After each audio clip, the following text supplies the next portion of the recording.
ఆ సినిమాతో తెలుగు చలనచిత్ర పరిశ్రమకు గ్రాండ్ ఎంట్రీ ఇచ్చి ప్రేమం చిత్రంతో బ్లాక్ బస్టర్ హిట్ సొంతం చేసుకుని ఇటీవల విడుదలైన శతమానం భవతి చిత్రంతో హ్యాట్రిక్ విజయాలు దక్కించుకున్న ముద్దుగుమ్మ అనుపమ పరమేశ్వరన్. తమిళ్ ప్రేమంతో మంచి పాపులారిటీని దక్కించుకున్న ఈ క్యూట్ గర్ల్ ప్రస్తుతం తెలుగులో వరుస అవకాశాలు దక్కించుకుంటుంది.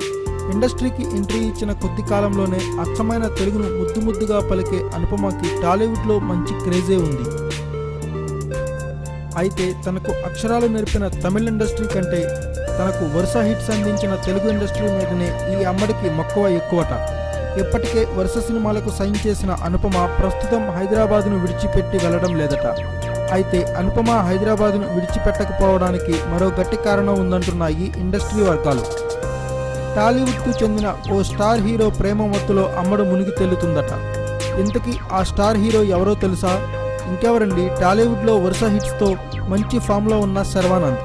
ఇండస్ట్రీ టాక్ ప్రకారం చాలా సైలెంట్గా కనిపించే ఈ యంగ్ హీరో కనిపించే అంత సైలెంట్ మాత్రం కాదని ఇప్పటికే ఎందరో హీరోలు వివరించారు. మరిప్పుడు ఈ అందగాడు ఏం మత్తు చల్లాడో తెలియదు కానీ అనుపమ మాత్రం మనోడి చుట్టూ చక్కర్లు కొడుతుందట. ఇటీవల భారీ సక్సెస్ అందుకున్న శతమానం భవతి చిత్ర ప్రమోషన్ సందర్భంగా ఈ జంట మామూలుగా ఎంజాయ్ చేయలేదట. ఎవ్వరికీ తెలియకుండా సీక్రెట్ అవుటింగ్, షాపింగ్ ఇలా చాలానే జరిగాయని టాక్. ఈ చెన్నై ముద్దుగుమ్మలు ఏం మాయ చేస్తున్నారో తెలియదు కానీ మన టాలీవుడ్ యంగ్ హీరోలు వారి వెంట పరుగులు పెడుతున్నారు. ఇక చెన్నై చిన్నది సమంత, నాగచైతన్యలు పెళ్లిపేటల వైపు అడుగులు వేస్తున్న సంగతి తెలిసిందే. మరి మన శర్వానంద్ ఈ లవ్ మ్యాటర్ ఎప్పుడు బయట పెడతాడో చూడాలి. Thanks for watching. Please subscribe our channel.